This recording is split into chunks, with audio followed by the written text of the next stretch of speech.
हेडलाईन्सचे प्रायोजक आहे NBC bearings, लांब पळण्यासाठी। इस्लामचे धर्मप्रचारक मुफ्ती सलमान अजहरी यांना मुंबईत अटक। 31 जानेवारीला जुनागडमध्ये प्रक्षोभक भाषण केल्या प्रकरणी गुजरात एटीएसची कारवाई।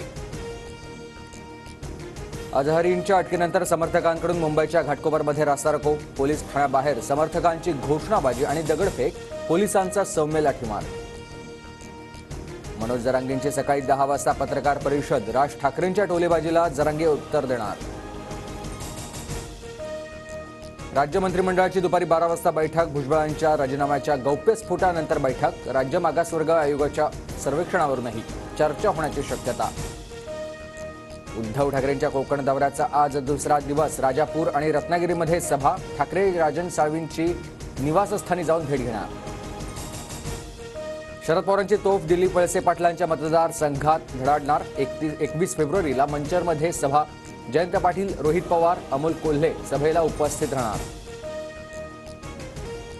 शेवटची निवडणूक म्हणून बारामतीत काही जण भावनिक करतील, मात्र त्यांची खरंच शेवटची निवडणूक कधी येईल हे माहीत नाही।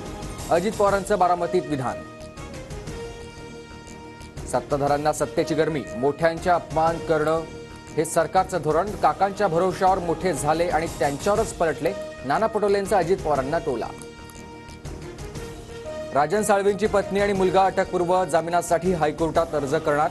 बेहिशेबी मालमत्ते प्रकरणी राजन साळवींची पत्नी अनुजा आणि मुलगा शुभमवर गुन्हा दाखल।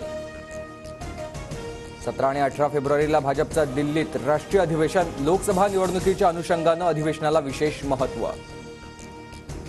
9 दिवसांपासून गोंड गोवारी आदिवासी समाजातील तरुणांचे उपोषण। गोंड गोवारी समाजाला एसटी प्रवर्गाचा लाभ देण्याची मागणी। सरकारनं दखल न घेतल्यानं नागपुरात येत रास्ता रोको करण्याचा इशारा। महावितरण आणि बेस्ट ग्राहकांना प्रीपेड स्मार्ट मीटरची सक्ती होण्याची शक्यता। खासगी कंपन्यांच्या सूचना।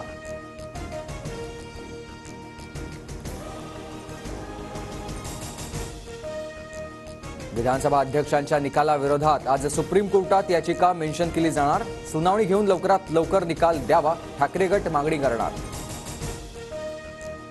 10वीला 2 ऐवजी 3 भाषांचा अभ्यास करणं अनिवार्य, तर 11वी-12वीच्या स्तरावर एकाऐवजी 2 भाषांचा अभ्यास करावा लागणार।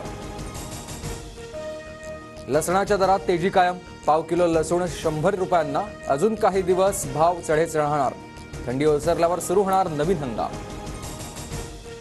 इंडिया आघाडीत ममता बॅनर्जींचा घुमजाव। तृणमूल काँग्रेसकडून काँग्रेसला पश्चिम बंगालमध्ये 5 जागांची ऑफर। ऑफरवर 2 दिवसात निर्णय होणार, सूत्रांची माहिती। उत्तराखंडमध्ये मंत्रिमंडळाच्या बैठकीत समान नागरी कायद्याच्या मसुद्याला मंजुरी।